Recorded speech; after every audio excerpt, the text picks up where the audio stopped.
우리가 5월 한 달 동안 매일마다 잠언서 한 장씩 쭉 읽어오면서 말씀을 나누었습니다. 잠언서는 계속 말씀을 드린 바와 같이 7개의 잠언집으로 모아져 있다. 대부분은 솔로몬이 기록한 것이어서 잠언서 전체를 기록한 사람으로 꼽으라 그러면 대개 솔로몬을 우리가 꼽습니다. 그런데 오늘 우리가 읽은 이 마지막 제7번째 잠언집에 해당되는 이 31장의 내용은 우리가 앞에 1절 말씀에 보면은 이방인 왕입니다. 르무엘 왕이 그의 어머니로부터 받은 잠언이다. 이렇게 표현되어 있습니다. 그렇게 표현되는데 여기 잠언이라고 하는 이 말의 의미를 1번에서 내려가서 보면 경고다. 잠언이란 말이 우리말로는 찌르는 말이다. 그런 의미가 있다 그랬죠. 그것을 찔러서 무엇인가를 깨우치고 또 무엇인가를 행해야 될 바를 가르치는 그런 의미가 있다. 그렇게 말씀을 드렸습니다. 우리가 전체적으로 한번 돌아보면 잠언서 전체 가운데 서론에 해당되는 1장 여호와를 경외하는 것이 지혜의 근본이다. 그에 덧붙여서 지식의 근본도 여호와를 경외하는 것이다. 여호와를 아는 것이 명철이고 악을 떠나는 것이 곧 명철이다. 이런 표현들을 우리가 살펴봤습니다. 그래서 이 잠언서 전체의 주제에 해당이 되면서도 더 확대하게 되면 모든 지혜 문학으로 분류되는 성경 전체의 주제와 같다. 그런 말씀을 드리면서 잠언서 1장을 읽었습니다. 우리가 읽은 마지막 장의 내용은 금방 읽은 바와 같이 1절부터 9절에 이런 내용은 왕의 어머니가 이제 왕을 향해서 주는 경고, 잠언의 내용들이 소개가 되고, 그리고 10절부터 마지막 절 결론에 해당되는 이 내용은 우리가 많이 기억하고 있는 현숙한 아내에 대한 그런 내용들이 소개되는데, 이 마지막 결론에 소개되고 있는 현숙한 여인의 모습은 하루 이른 아침부터 밤이 늦도록 아주 열심히 성실하게 최선을 다하여 살아가는 그 모습이 표현되고 있는 겁니다. 이것은 우리에게 적용할 때는 그리스도의 신부로 부름받은 우리 모든 성도들이 여호와 하나님을 경외하고 지혜와 지식의 근본으로 삼으면서 우리가 주어진 삶 속에서 실천적으로 어떻게 하루하루를 살아가야 되느냐 하는 것을 가르쳐 주는 겁니다.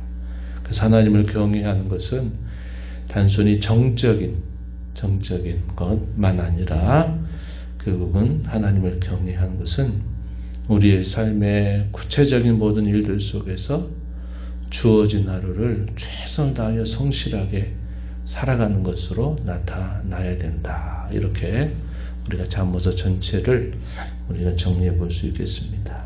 이런 것을 염두에 두면서 오늘 읽은 말씀을 좀 한번 주목해 보도록 합니다. 먼저 1절부터 9절에 이르는 내용은 르무엘 왕, 이방인 왕인데요. 그의 어머니가 그 왕에게 가르치는 잠언의 내용이다. 소개가 되어 있습니다. 2절에 보면 내 아들아 내가 무엇을 말하랴. 내 태에서 난 아들아 내가 무엇을 말하랴.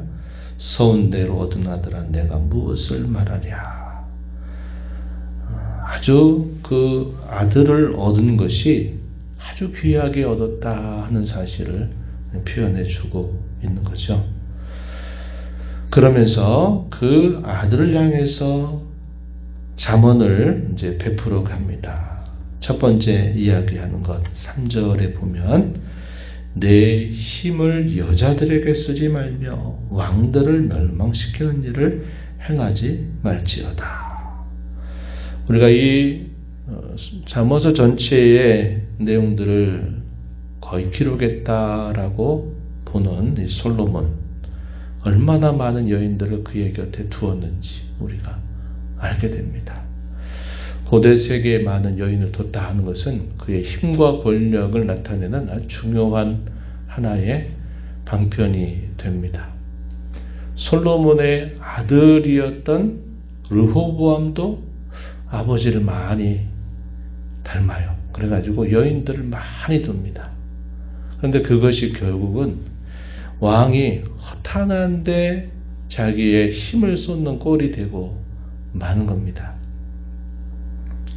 그리고 이미 이스라엘의 왕의 제도를 세울 때 이미 모세를 통해서 하나님이 훗날의 왕을 세우게 될 때는 이러이러한 사람을 왕으로 세워라. 하나님의 율법책을 복사해서 그 율법책을 계속 읽게 하고 자기의 재물을 많이 두어 재물을 의지하지 않게 하고 아내를 많이 두지 말아라. 이런 표현들을 분명히 주었다는 겁니다. 그런 것들을 어기게 되면 결국 왕이라고 하는 지위에서 그 지위를 올바른 데 사용할 수 없게 된다는 거죠. 여기서 이 르무엘에게 잠언을 베푸는 내용도 첫 번째가 내가 가지고 있는 힘을 올바른 데 바르게 사용해라. 여자에게 쓰지 말고 다른 왕들을 멸망시키는 일에 행치 말아라. 자기 권력을 과시하는 또 하나의 방편이 그거죠.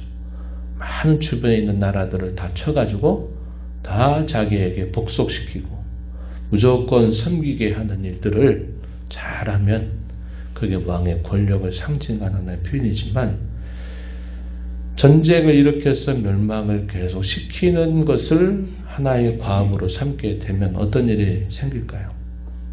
계속 원수관계가 만들어지는 거죠. 힘으로 짓눌러도 그 주변에 힘으로 눌림을 당하는 사람들이 좋다고 자원하는 마음으로 따르겠습니까? 그게 안 된다 이 말이죠.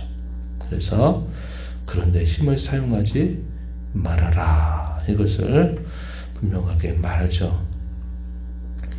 두 번째 주는 잠언이 뭐냐면 술을 금하라는 겁니다. 우리가 앞에서 잠언서 23장 29절부터 마지막 절 내용에서 술을 먹는 자에게 어떤 일이 일어났는지 술 먹은 자의 주태, 술 먹은 자의 모습에 대해서 얼마나 세세하게 묘사했는지 몰라요. 금주를 아주 권하고 있어요. 여기서도 왕으로서 술을 마시지 말아라 이렇게 말합니다. 포도주를 마시고 독주를 찾는 것이 왕이나 주권자에게는 마땅하지 않는 일이다 이렇게 말하면서 분명히 술을 금할 것을 촉구합니다. 그 이유는 술을 마시다가 법을 잊어버리게 되고 성사를 굳게 할 우려가 있기 때문이다. 분명히 그 이유를 밝혀줍니다. 그리고 오히려 그 힘을 어디에다 쓰느라고 말하느냐. 8절 9절에 보면요. 이렇게 표현했습니다. 8절 9절. 너는 말 못하는 자와 모든 고독한 자의 송수화를 위하여 입을 열지니라. 너는 입을 열어 공의로 재판하여 공고한 자와 궁핍한 자를 신원하라. 이렇게 말합니다. 재판에서 분별력을 올바로 갖는 것, 이것은 나라가 의와 공평으로 세워져 가는 데 있어서 가장 중요한 기반이 됩니다. 재판 관계가 허물어지고 거기에서 불의한 재판이 일어난다 해보세요. 그럼 나라 전체의 기강이 흔들리게 되어 있다 하는 겁니다. 지금도 마찬가지죠. 지금도 나라에 세워진 법과 질서가 올바로 시행되지 않고 재판이 올바르게 되지 않는다 생각해 보세요. 그럼 그 나라가 바르게 설 수 없는 것입니다. 그래서 올바른 재판이 이루어져야 되는 거죠. 그저 증거가 없고 또 증거만 가려지면 다 된다는 식의 생각을 가지고 있다면 그 나라가 올바로 설 수 없는 겁니다. 그래서 올바른 판결을 내리고 하는 것이 그 나라가 올바로 서는데 대단히 중요한 기반이 되는데 왕이 이러한 일에 있어서 내 힘을 올바르게 잘 사용하도록 하라 이렇게 권면을 하는 것입니다. 분별력이 대단히 중요하고 무엇이 옳은 것인가를 잘 판결해내는 일이 중요하기 때문임을 말해주고 있는 것입니다. 이어지는 말씀에 현숙한 여인에 대한 말씀 10절부터 마지막 절까지 잠언 전체의 결론으로 소개되고 있는 내용입니다. 너무 잘하는 이야기죠.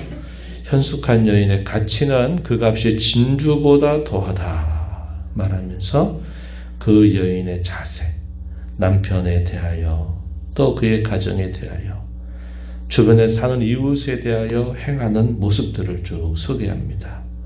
남편에 대하여 그 남편에게 선을 행하고 악을 행치 않는다.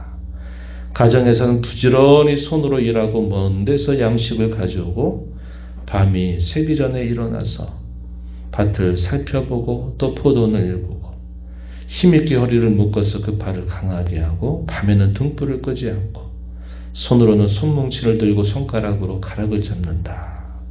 이웃에 대해서는 공고한 자에게 손을 펴고 궁핍한 자를 위해서 손을 내미는 모습을 묘사합니다. 이 내용이 20절까지 쭉 소개가 돼요.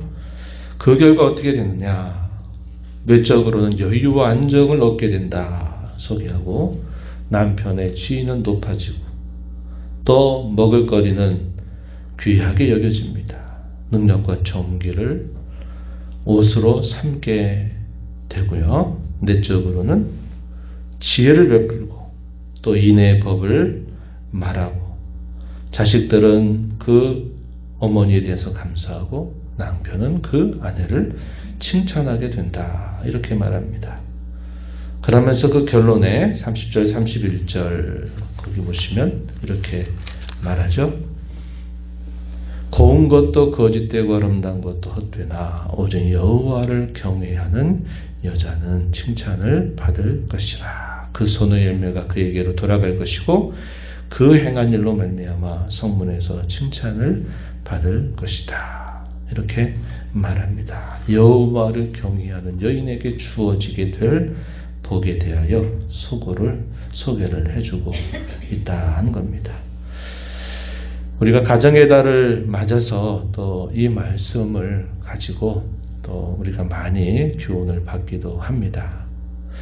이 말은 제가 초두에 말씀드린 것처럼 그리스도의 신부가 된 저와 여러분이 우리의 신랑 되신 예수 그리스도를 위하여 살아가는 삶의 자세, 부지런하게 자기에게 주어진 하루를 부지런하게 성실하게 또 최선을 다해서 살아가는 그 모습을 통해서 그리스도를 기쁘시게 하는 그런 신부의 모습을 우리가 떠올려 적용해 보기도 하는 그런 말씀의 내용이 됩니다. 1절부터 9절의 이런 내용은 어머니가 왕 르무엘을 향해서 주는 자문이죠. 어떻게 적용해 볼 수 있을까요? 만왕의 왕 되신 우리 하나님께서 우리를 왕같은 제사장으로 삼으셔서 우리를 존귀한 그의 자녀가 되게 하시고서는 너희가 이렇게 분별력을 갖고 살아야 될 것이고 너희의 주어진 힘을 허탄한 데 쓰지 말고 절제하면서 의와 공평을 이루고 하나님의 뜻을 실현하는 일에 힘을 집중해서 살아라 하는 말씀으로 우리가 이 말씀을 우리가 적용할 수 있다 하는 것입니다. 그냥 왕에게 주는 교훈이다. 여인에게만 주는 교훈이다. 우리가 이렇게만 이 말씀을 우리가 적용할 필요는 없다 이 말이죠. 하나님의 자녀가 되고 그리스도의 신부로 부름을 받은 저와 여러분을 향해서 어떻게 살아야 될까에 대한 교훈을 오늘 마지막 이 잠언 31장은 우리에게 잘 소개해주고 있습니다.